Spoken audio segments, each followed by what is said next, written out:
have reached the voicemail box of...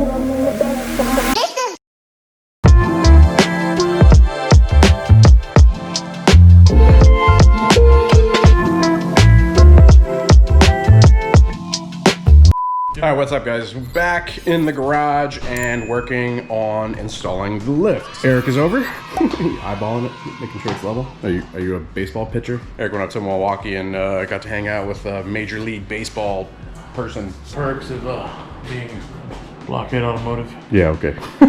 So we got the post basically all measured out and squared up. Zuko better not nudge it or anything. Right. So as per the instructions, we've got to get a 7/8 concrete bit. Wes has a hammer drill that we're going to borrow. We basically get to mark. We have to drill. What's the depth? 5 inches. And if it goes through the concrete, it's okay. Per instructions. We're going to tape the drill bit at 5 inches. We're going to make a run to Lowe's real quick or Home Depot. Grab that stuff and then we'll be back. Also, in terms of the measurement of the distance between, Jesus Christ, it's 100 pounds right there. Easy. So the distance between the two, what was it? The maximum was like 104.01. So we did the max. Let's continue the install, run to Lowe's, grab some tools and grab some lunch too. Yes. Food, good. I like food. All right, so we're in Lowe's and picking up the 7/8 inch diameter concrete drill bit, which we have one, but they legit just have one, like the last one in stock. So I think we're gonna go by Harbor Freight more than likely. Harbor Freight, the best, worst place in the world. people talk shit, but Yup. it works, man. Yeah. Harbor Freight. Everything but what we needed. Yeah, we didn't get another drill bit. We bought the one, so hopefully the one holds up, but they didn't have masonry bits. But I got a grease gun, some glass cleaner, and... I was gonna say get the hydraulic fluid while we were here. I mean, we could go back in. Back to Harbor Freight. So they didn't have hydraulic fluid. No hydraulic fluid. Which means if the bit doesn't work, we can go somewhere and buy a new bit and hydraulic fluid. Yep. A few moments later. Block wanted to mess up already, so I had to stop him. We're good now. You could have caught your beard right now and I would have laughed, so don't do that. Look at the dog. Skipping a couple steps, we're gonna prep the post afterwards. I don't know, we just wanna drill some holes in the concrete, I guess. Let's get it over with.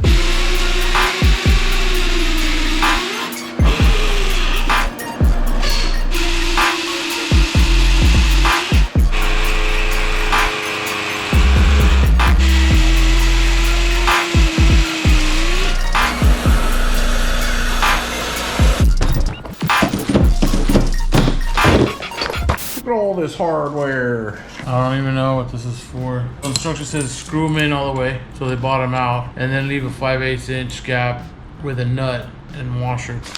In the beginning, there was a parts list. I mean, we're gonna walk you through the process, but it's not like a strictly step-by-step, you know, how to. Read through this thing. Don't just figure it out and wing it, because these are responsible for holding a car that you're gonna be under if it's installed incorrectly. Yeah, we did the location clearances and chalk lines, basically like measured everything out, made sure that we had good location, good distance. We've done measurements here, so this is the alignment chalk lines and distance between the posts. Tools and installation checklist, so we've gone through all that. We have everything that we need. Brings you to step one, essentially, preparing the hydraulic cylinders. So it actually says step 4. In this one, the posts have to be laid down on the floor. Since we're using the smaller, you know, the Max Jacks posts, obviously not the... John-sized. Yeah, I'm taller than those. Those are totally average, just like me. You have to lay these down, and you're gonna have to remove the cylinder out of it, and basically like put some of this hardware on and attach some of this stuff so that it is Here we go. set up and ready for the hydraulic lines. All right, we got the hardware pack opened up. These are the fittings. They're located in this part right there. So they are assembled already, but they don't have Teflon tape on them. So you're gonna wanna disassemble with the PTFE. What'd you call me? Pretty toasty freaking Eric. If I was outside, I would be. That's true. It's 1,000,000 degrees out there. Luckily, mini splits in the garage. That, I wouldn't be here right now helping him if he didn't have that. I'd be like, yo, we're doing this in the winter. Yeah. High of 112 reported for today. As we set up a lift to work on non-fuel efficient cars. This is the way.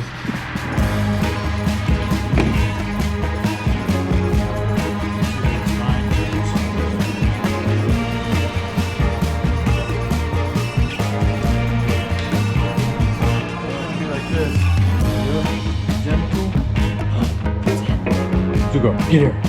Get her. Get her. Get her. He's a little bit. Go inside, bro. Keep side. Zuko, you're so helpful.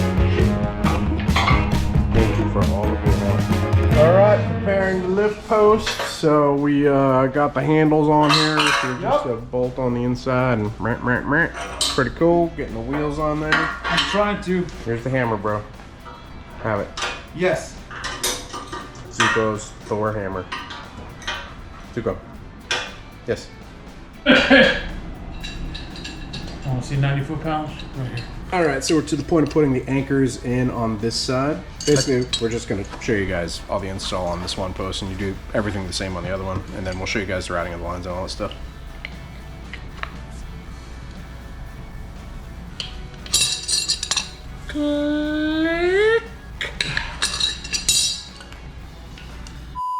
A couple days later, basically drilled out the rest of the holes, and we are setting the anchor bolts, or the anchors right now. So it basically tells you to use this setting bolt, which is a bolt that's longer than all the rest of these here.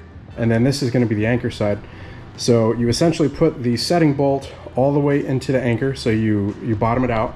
So it is bottomed out right there. And then you have to set it to where the washer is 5/8 of an inch away from the top. So the top of the anchor bolt. So it's about 5/8 inch. At that point, set it into the hole that you've drilled and cleaned out. And then you're going to use a mini sledge or whatever. Zuko, what are you doing? Zuko wants to help, but it's not really a part where the German Shepherd cannot. Okay, man.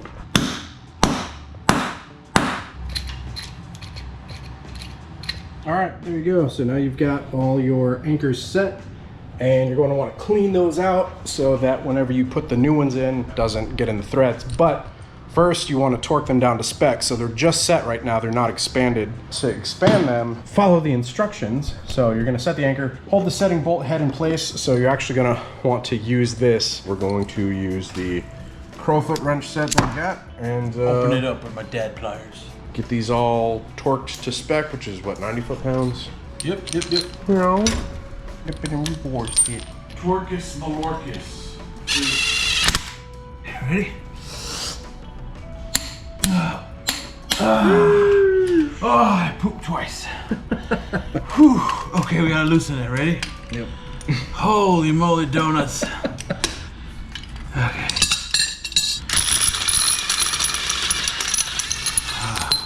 Yeah, see? It's almost flush. Well, that shit fucking dented the floor with that washer. Yeah. Bro, 90 foot-pounds doesn't sound like a lot, but That's a lot of hooch. it's a lot. All right, you cool cats and kittens. We got all these things torqued. 5 done. 5 done. Go. 5 to go. Now we're good. So I'm getting the next 5 so Eric can take it easier. Nothing like laying with your homie in the garage. The garage floor.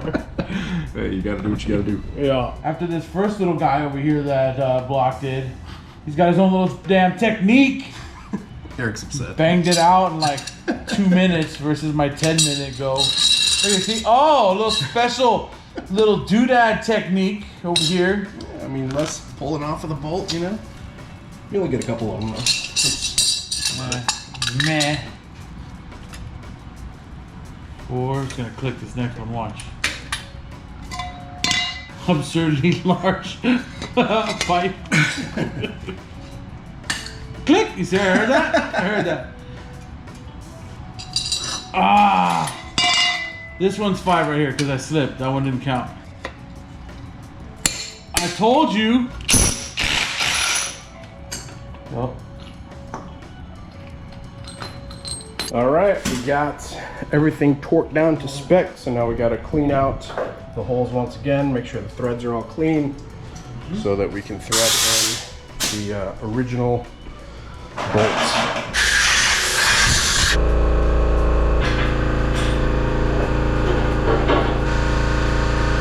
All right, so we're doing the leveling part, and we added shims to these 3 bolts just because it needed to lean more this way.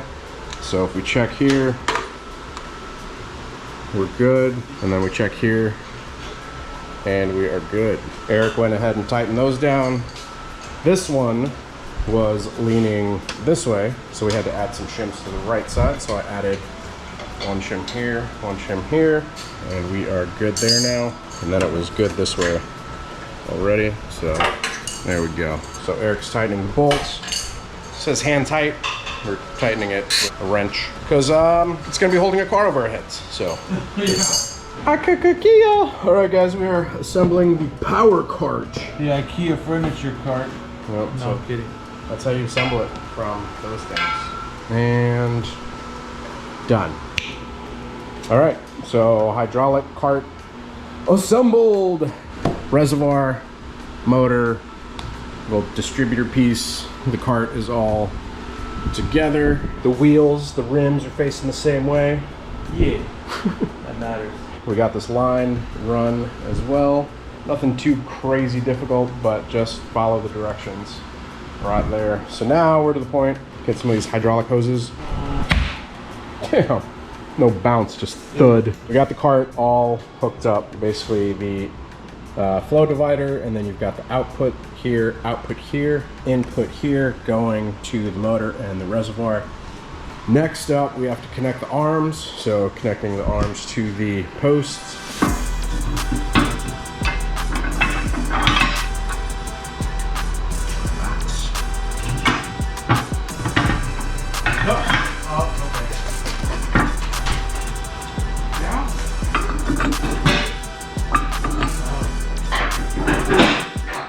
Got the arms on, and now we are getting the hydraulic fluid into the reservoir. So we've got this ISO AW32, which translates to a 10 weight. So you should get a 10 weight, non-foaming or non-frothing or whatever. But we're filling this itty bitty reservoir with this huge thing of hydraulic fluid. Went to AutoZone, they sell it there. So if you guys are looking to scoop it from somewhere, like an auto parts store should have it, AutoZone, O'Reilly, Napa, stuff like that. Like after tax and everything, it was like 80 bucks. Oof. So unfortunately not the cheapest, but it's one of those things you should have to use like once. We have to bleed the system, use the lift as we are bleeding the system. So the big question is, what vehicle are we gonna put on here first? What's the max rating on these? 7,000 pounds. So not the Raptor, because it's 6,000. I know it says like the load rating is like 6,000 or 7,000 pounds on these new Max Jacks. Yeah, so maximum lifting capacity, 7,000. But they usually recommend staying within like 15% of that. So like you don't want to lift a truck that's like 6,500 pounds, 5,000 maybe. All right guys, so we are to the bleeding procedure. So on the top of the cylinders here, you are going to loosen the hex bolts. So just loosen, do not remove. And then it basically says to raise the lift arms to their maximum height, look and listen for air bubbles or hydraulic fluid. So the lift button is there. We're on power. You ready or? Got it plugged in. So we just hold it or? Yep. Just press and hold. Oh. A little flickery. We got a little bit of bubbles coming out of this one. Stinks. Yeah, we got bubbles here too. Once reaching the maximum height, keep pressing the up button for 3 seconds only. Immediately retighten and bleed screws and return the lift arms to the ground. So this is connected through just like a regular plug, which is cool if you guys don't want to get an electrician or like you don't want to wire it up to 220. Oh, it's the locks. Yeah. Yeah, I pooped a little. 1001, 1002, 1003. Oh yeah, damn, that pushed a lot of it out. Dude, it's so leaky. Jesus Christ. That's a messy job. Terry towels. What are you doing, Terry? Back up, Terry. Back up, Terry. Put in reverse, Terry. Put in reverse. Oh, Lord.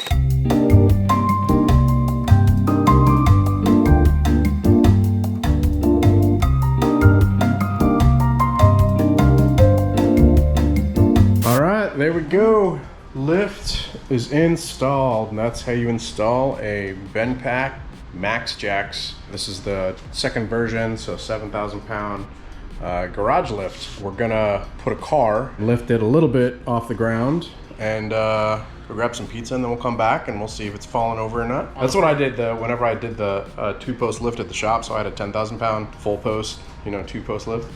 And I put the Trans Am on it, probably about yay high, and just left it overnight. Ballsy. If it can last for like days, I left it over the weekend, came back and it was fine. So it was like a good test, So just like pick it up, leave it. That's me personally. You don't have to test it like that, but that's what I'm gonna do. So Pick it up and put it down. Yeah. Pick things up and put things down. Yeah. Max Jocks. All right, the Beamer has been volunteered as tribute. So it's the lightest car that we have by about 100 pounds. So it's 3,086 pounds. I'm gonna go ahead and put this one to the test. You put on little round pucks, right? Yeah. There used to be a puck here, but there's no longer. It's just rusted off. Oh, that's good.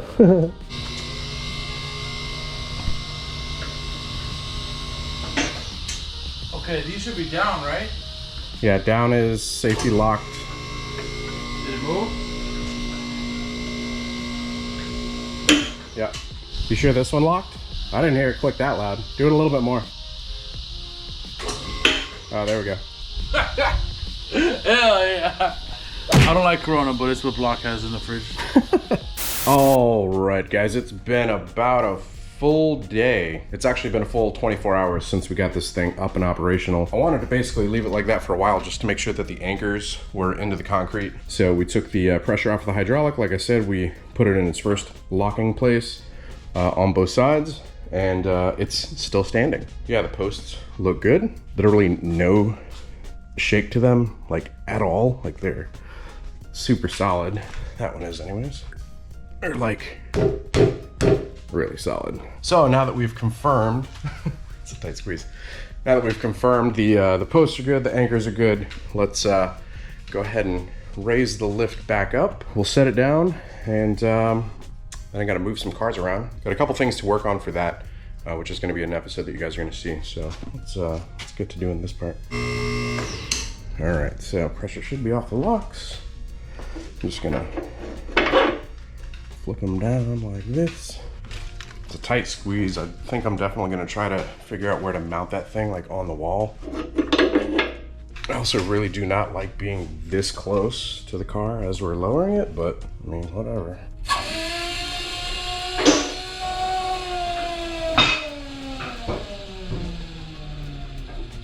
All right, that did awesome. I should be able to swing these out of the way. Yep, cool. So we'll clear them from the other side too. Remove those pucks that we put into the lift points, and that's it. That's how you install a BenPack 2-post. I'm sorry, I'm used to saying BenPack 2-post garage lift. Made by BenPack, but the actual lifts here are called Max Jacks. So that is how you install BenPack 2-post Max Jacks garage lift in your garage. We're definitely going to customize this a bit more. I would much rather have these hydraulic lines off of the floor and not have to deal with this, and then it'll probably be not an episode. There are episodes out there that show people with these installed that do have this whole thing mounted like up against the wall or something, so I might clear off a space. Good spot would probably be over there or potentially over here. I might shorten this shelf here, move this down, and we'll put it like right here maybe. We'll figure that out. But it is one of those things that you are able to do if you want to basically mount the reservoir and the distribution, like hydraulic block and motor and all that stuff elsewhere. You can. You just have to make sure that your hydraulic lines are within 5% of the same length of one another. So just get the same length hydraulic lines. So basically lines coming from here, going to the post. It would be nice to basically have them like come down from here and then drop down. Maybe have them on like a retractable system so that you can, quick disconnect them, because they are quick disconnect. So this piece here, just pull back like that. There you go, no mess. Put the cap back over it. Bada bing, bada boom. So, hope you guys enjoyed this video though.